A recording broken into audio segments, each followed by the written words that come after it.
नमस्कार, news point लेकर हाजिर हूं मैं राजीव। तो दोस्तों, राहुल गांधी ने खेतों में धान क्या बो दी, बीजेपी को अपनी सियासी फसल पर खतरा नजर आने लगा। संसद से राहुल गांधी को बाहर करने के बाद भी बीजेपी को अपने लिए सबसे बड़ी चुनौती राहुल गांधी से ही नजर आ रही है। और इसकी एक और मिसाल आज बीजेपी के अध्यक्ष जेपी नड्डा ने पेश कर दी है। मोदी सरकार के 9 साल की उपलब्धियों को गिनाने और मोदी जी को ये बताने के लिए कि देश में सब लोग खुश हैं, उनकी सरकार से चारों तरफ खुशहाली है, जेपी नड्डा आज इसी क्रम में गुजरात के गोधरा पहुंचे थे। गोधरा आप सबको पता ही है। और गोधरा में उन्होंने राहुल गांधी के ब्रिटेन दौरे को याद करते हुए कहा कि राहुल गांधी ये कहने के लिए ब्रिटेन गए कि भारत में लोकतंत्र खतरे में है, जबकि उनकी दादी ने 1975 में आपातकाल लगाया था। अब वे लोकतंत्र की बात कर रहे हैं। आइए जरा सुन लेते हैं उनकी जुबानी, जेपी नड्डा की जुबानी सुनिए। राहुल गांधी ब्रिटेन में जाकर के बोल रहे हैं कि भारत में प्रजातंत्र खतरे में है। बोलो, भारत में प्रजातंत्र खतरे में है क्या? खतरे में है क्या? हाँ, आपकी नेतागिरी खतरे में है। आपकी नेतागिरी खतरे में। और किस देश में बोल रहे हो जिसने 200 साल हमारे ऊपर राज किया? और कौन बोल रहा है जिसकी दादी ने 25 जून 1975 को इमरजेंसी लगा करके 1.5 लाख लोगों को जेल के शिक्षों के पीछे 19 महीने के लिए जेल भेज दिया था? वो प्रजातंत्र की बात कर रहे हो? हमारे 75,000 से ज्यादा लोग ईसा और DIR में बंद हुए, लेकिन आपको ये Modi, you are the boss, you are the reformer in chief, I am your fan, इसके सुनने से आपके पेट में मरोड़ होती है और बौखला जाते हो। क्या शब्द का इस्तेमाल करते हो? नीच, बिच्छू, सांप, चाय वाला। अरे जितना तुम ऐसी बातें करोगे, भारत की 140 करोड़ की जनता मोदी जी के साथ खड़ी होती है। इस बात को भी हमको समझना चाहिए। लो भाई, अब इनकी सुनिए। चाय वाला तो वही कहते थे। खैर, आप याद कीजिए कि राहुल गांधी ब्रिटेन कब गए थे। राहुल मार्च में ब्रिटेन गए थे और वहां उन्होंने जो कुछ कहा उस पर बीजेपी अब तक पलटवार करने में लगी हुई है। बीजेपी का राहुल राग खत्म ही नहीं हो रहा है। नड्डा जी को लोगों को बताना है कि 9 साल में मोदी सरकार ने क्या किया, मगर वो ये बताने में लगे हैं कि कांग्रेस ने क्या किया, राहुल ने क्या किया, राहुल की दादी ने क्या किया। लगता है राहुल बीजेपी के लिए सबसे बड़ी चुनौती बने हुए हैं, क्योंकि राहुल गांधी बीजेपी के बनाए तमाम अवरोधों को पार करते हुए जनता के बीच किसी न किसी तरह पहुंच ही रहे हैं। खासकर परसों जिस तरह वो अचानक धान के खेतों में पहुंच गए, उससे तो बीजेपी एकदम ही हक्का बक्का रह गई है। हरियाणा सरकार के मंत्री राहुल के किसानों के बीच जाने को लेकर जिस तरह से बयान दे रहे हैं, पलटवार कर रहे हैं, उससे पता चल रहा है कि बीजेपी को यहां अपनी जड़ें कमजोर होने का पता चल गया है। हरियाणा के डिप्टी सीएम दुष्यंत चौटाला ने सबसे पहले मोर्चा संभाला। उन्होंने राहुल गांधी पर निशाना साधते हुए कहा है, देख लीजिए कि क्या अब उन्हें किसानों की याद आई है जो 10 साल पहले देश का नेतृत्व करने की बात करते थे। उन्हें आज किसानों की समस्या का पता चला है। एक ऐसा दौर था जब ट्रैक्टर को कमर्शियल श्रेणी में रखा गया था। अब ट्रैक्टर चलाने वाले राहुल गांधी अगर मेरे साथ पहले ट्रैक्टर चलाकर संसद पहुंचते तो ट्रैक्टर चलाना पहले सीख जाते। चलो देर आए दुरुस्त आए, ये कह रहे हैं दुष्यंत चौटाला, हरियाणा के डिप्टी सीएम हैं। इनके बाद हरियाणा के ही गृह मंत्री अनिल नहीं है।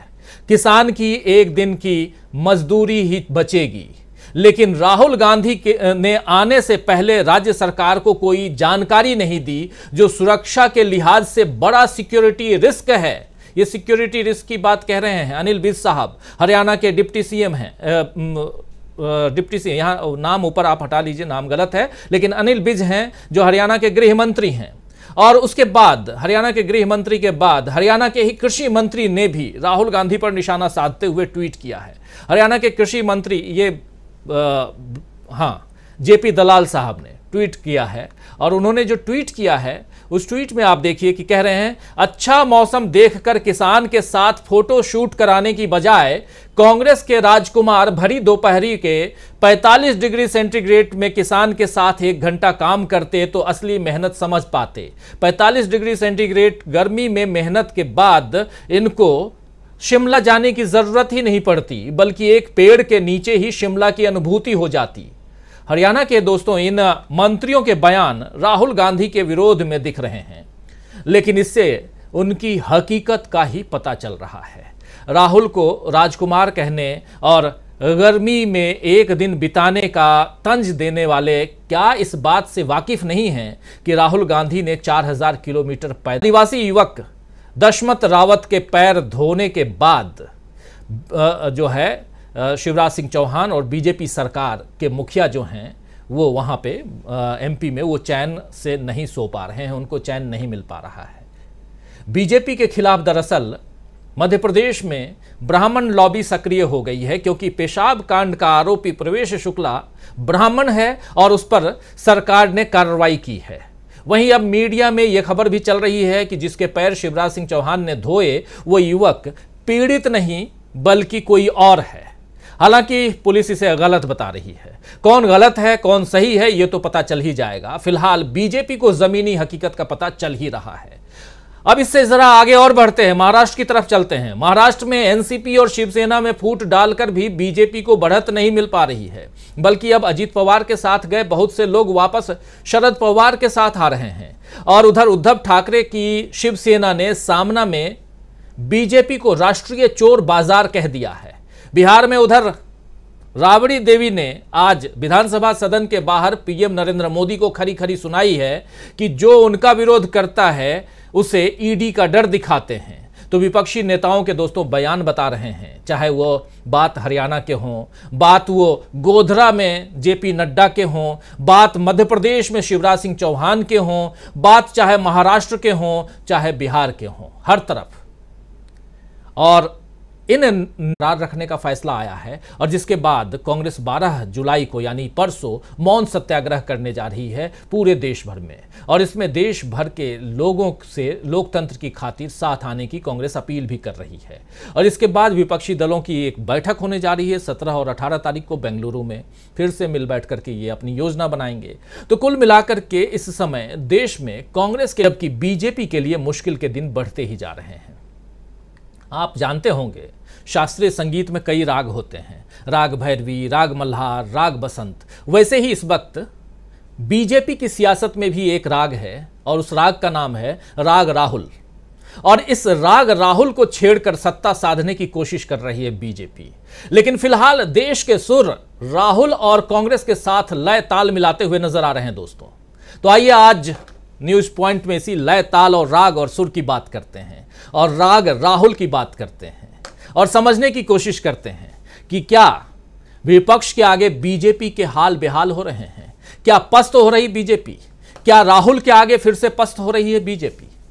और ये पिक्चर जो आपके सामने दाहिने साइड में आप देख रहे हैं मेरे बिल्कुल बगल में स्क्रीन पर, इस पिक्चर को जब जब बीजेपी देखती है परेशान हो जाती है।